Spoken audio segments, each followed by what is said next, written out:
முட்டையை வச்சு pan cake எப்படி செய்யறதுன்னு பார்க்கலாம். அதுக்கு 3 முட்டை வச்சிருக்கேன். 200 கிராம் அளவுக்கு அரிசி மாவு, 150 கிராம் அளவுக்கு சர்க்கரை, 1/4 டீஸ்பூன் அளவுக்கு ஏலக்காய் தூள், 10 முந்திரியை பொடிச்சு வச்சிருக்கேன். நீங்க இது கூடயே பாதாம் கூட சேர்த்துக்கலாம். ஒரு பிஞ்ச் அளவுக்கு சால்ட் சேர்த்துக்கிறேன். இது நல்லா பீட் பண்ணிக்கலாம். சர்க்கரை சேர்த்துக்கிறேன்.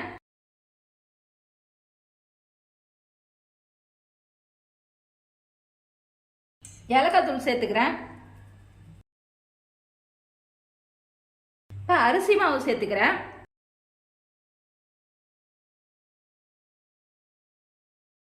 ரெண்டு டீஸ்பூன் அளவுக்கு தண்ணி சேர்த்துக்கிறேன்.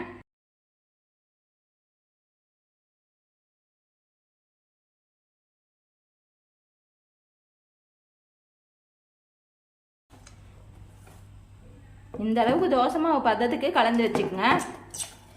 ஒரு டீஸ்பூன் அளவுக்கு நெய் சேர்த்துருக்கேன். நீங்க ஊத்திட்டு தேய்ச்சி விடாம இப்படியே விட்டுருங்க. இப்ப பொடிச்சு வச்ச முந்திரி சேர்த்துக்கலாம்.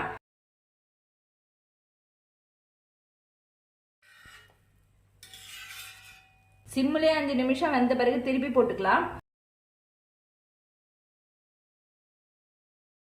4 டீஸ்பூன் அளவுக்கு நெய் சேர்த்துக்கிறேன்.